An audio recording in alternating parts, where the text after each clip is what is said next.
हम सब जानते हैं कि एथेनॉल के उपयोग से देश में इकोनॉमी में बहुत बड़ा एक बेनिफिट हुआ है।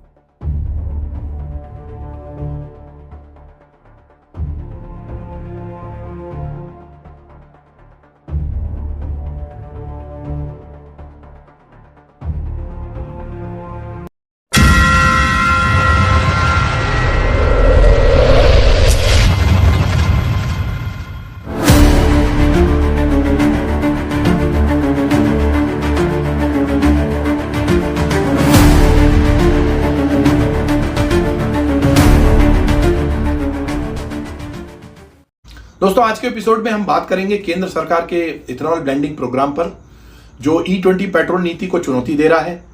क्या यह नीति वाहन मालिकों के अधिकारों का उल्लंघन कर रही है? जानिए पूरी डिटेल्स।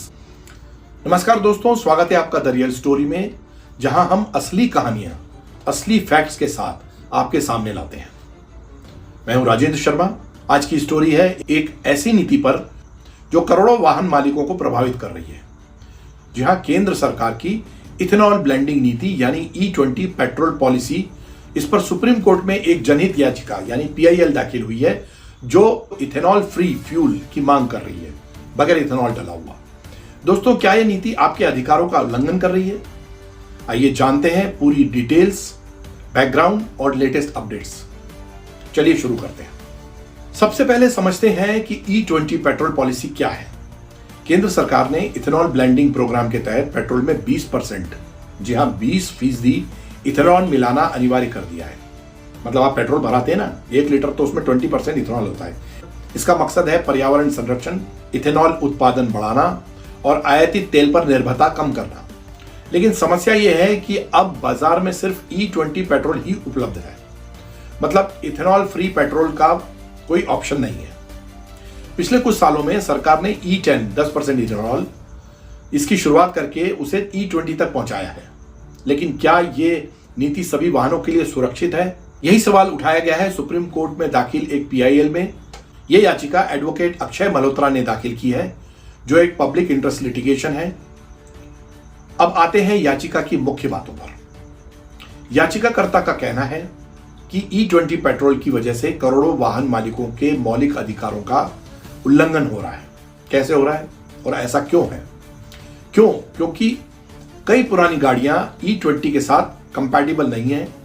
अप्रैल 2023 से पहले बनी गाड़ियां और यहां तक कि कुछ BS6 कंप्लायंट वाहन जो सिर्फ 2 साल पुराने हैं, वे भी E20 के साथ पूरी तरह से फिट नहीं बैठते।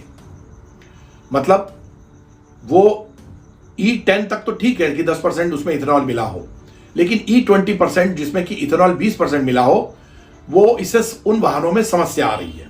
अब क्या समस्या आती है, इस पर बात करते हैं।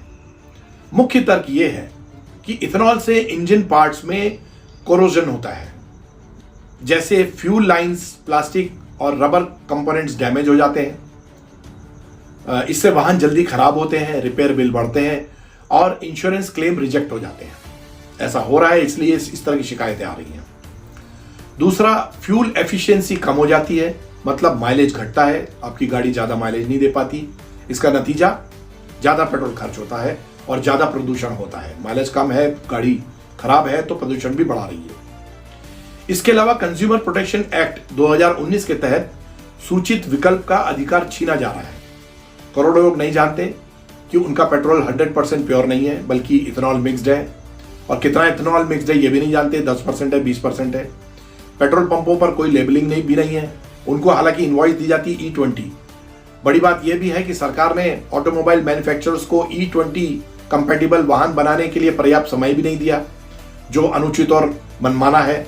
और सबसे चौंकाने वाली बात यह है कि 20% इथेनॉल मिलाने से पेट्रोल की मात्रा कम हो जाती है, लेकिन कीमतें वैसे की वैसे ही हैं। कंपनियां फायदा कमा रही हैं, लेकिन कंज्यूमर्स को कोई राहत नहीं है। ये बहुत बड़ा सवाल है और बहुत बड़ी बात है। इसका जो मुनाफा है वो पेट्रोलियम कंपनियां उठा रही हैं, जबकि आम आदमी पर आर्थिक बोझ बढ़ रहा है। वो पेट्रोल के दाम पर इथेनॉल खरीद रहा है, जो धोखा है, चीटिंग है। अब जानते हैं कि दुनिया के दूसरे देशों में क्या होता है, वहां पे क्या हो रहा है, क्योंकि इथेनॉल तो बढ़ावा दे रहे हैं उसको। अमेरिका और यूरोपीय यूनियन में इथेनॉल फ्री पेट्रोल अभी भी उपलब्ध है। वहाँ ब्लेंडेड फ्यूल पर क्लियर लेबल्स लगे होते हैं ताकि कंज्यूमर सूचित रहें और अपनी मर्जी से अपने फ्यूल का चुनाव कर सके। मतलब ये प्योर पेट्रोल है या ब्लेंडेड पेट्रोल है, उस पर साफ लिखा रहता है। लेकिन भारत में क्या हो रहा है, पेट्रोल पंपों पर कोई जानकारी नहीं है, सिर्फ इथेनॉल ब्लेंडेड फ्यूल बेचा जा रहा है, वो भी बगैर जानकारी के, और ड्राइवर्स को अंधेरे में रखा जा रहा है। सुप्रीम कोर्ट में दाखिल पीआईएल में इसी असमानता को हाईलाइट किया गया है। ये कहा गया है कि इस तरह की चीटिंग क्यों की जा रही है। याचिका में जो मांग की गई है उसमें सबसे पहली मांग है कि सभी फ्यूल स्टेशंस पर इथेनॉल फ्री पेट्रोल E0 उपलब्ध कराया जाए। पेट्रोल पंपों और डिस्पेंसर्स पर इथेनॉल कंटेंट की क्लियर लेबलिंग की जाए कि इथेनॉल कंटेंट कितना है इसमें। रिफ्यूलिंग के समय कंज्यूमर्स को बताया जाए कि उनकी गाड़ी इथेनॉल ब्लेंडेड पेट्रोल के साथ कंपैटिबल है या नहीं, मतलब आपकी गाड़ी चलेगी नहीं, आपने इथेनॉल तो मिक्स कर दिया है। साथ ही मिनिस्ट्री ऑफ कंज्यूमर अफेयर्स को निर्देश दिए जाए कि वो इथेनॉल ब्लेंडेड फ्यूल्स के लिए कंज्यूमर प्रोटेक्शन रूल्स लागू करे और एडवाइजरी जारी करे कि लोगों को अंधेरे में ना रखा जाए, उनको बताया जाए, और जिनकी पुरानी गाड़ी है फिर वो संभल कर चलें, वो उसमें पेट्रोल डलवाएं प्योर। ये भी मांग है कि E20 के प्रभाव पर एक राष्ट्रव्यापी स्टडी कराई जाए, जैसे फ्यूल एफिशिएंसी और वाहनों के वियर एंड टियर पर इसका क्या असर होगा। अगर हम E20 पेट्रोल यूज कर रहे हैं, मिक्स पेट्रोल यूज कर रहे हैं, तो वाहनों की लाइफ पे क्या यूज होगा, कितना लंबा चलेगा। ये मांगे अगर मानी गई तो करोड़ों वाहन मालिकों को बड़ी राहत मिल सकती है। पर सबसे पहले पेट्रोल के दामों में कमी आना चाहिए, क्योंकि लोग 20% इथेनॉल का पैसा पेट्रोल के दामों की तरह दे रहे हैं। इथेनॉल ब्लेंडेड पेट्रोल से खराब हो रही गाड़ियों को लेकर बजाज जैसी कंपनियां तो बाजार में फ्यूल क्लीनर उतार दिए हैं। उनका कहना है कि हम हमारा फ्यूल क्लीनर आप यूज करिए। उनका दावा है कि इसके इस्तेमाल से 3 साल या पुरानी गाड़ियों में E20 मिलने से आ रही खराबियां समाप्त हो जाएंगी। इस फ्यूल क्लीनर की कीमत 80 से 100 रुपए तक के बीच में रखी गई है। मतलब पहले महंगा पेट्रोल खरीदो, महंगा पेट्रोल डलवाओ, फिर उसे साफ करने के लिए उतना ही फ्यूल क्लीनर, उतना ही महंगा मतलब फ्यूल क्लीनर भी खरीदो। तो इससे इस बात की ये पुष्टि भी होती है कि इथेनॉल ब्लेंडेड पेट्रोल से गाड़ियां खराब हो रही हैं। फिर भले ही कुछ लोग इसे मानते हो या ना मानते हो, ऐसा कई लोग दावा भी करते हैं ना, क्योंकि और अब इसके दूसरे रास्ते निकल आए हैं पैसा कमाने के, तो लोगों की जेब से तो डबल पैसा जाएगा ना। सरकार को इथेनॉल ब्लेंडेड पेट्रोल की बिक्री के पहले ऑटोमोबाइल इंडस्ट्री को वक्त देना चाहिए ताकि E20 कंपैटिबल गाड़ियां बनाई जाए और फिर इसके इस्तेमाल के लिए E20 पेट्रोल की बिक्री शुरू की जाए। भले ही E30 कर दीजिए उसको, लेकिन बगैर सोचे समझे फैसले लेने से जनता का बहुत नुकसान हो रहा है, परेशानी भी बढ़ रही है और पुरानी गाड़ियां खराब हो रही है। अब बात कोर्ट की कार्रवाई की करें। ये जो याचिका लगाई है ये 22 अगस्त 2025 को दाखिल हुई है और फिलहाल सुप्रीम कोर्ट में सुनवाई का इंतजार है। हमारी रिसर्च के मुताबिक अभी तक कोई नया डेवलपमेंट नहीं हुआ इस याचिका पर, न ही कोर्ट ने कोई नोटिस जारी किया है, न ही सरकार की तरफ से कोई रिस्पॉन्स आया है। तो ये चीजें हैं अभी अधर में लटकी हुई हैं, मतलब इस पर अभी फैसला आना बाकी है।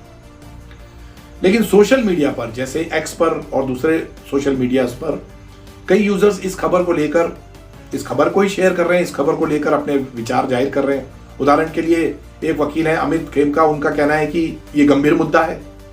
कुछ पोस्ट में इसे इथेनॉल स्कैम तक कहा जा रहा है।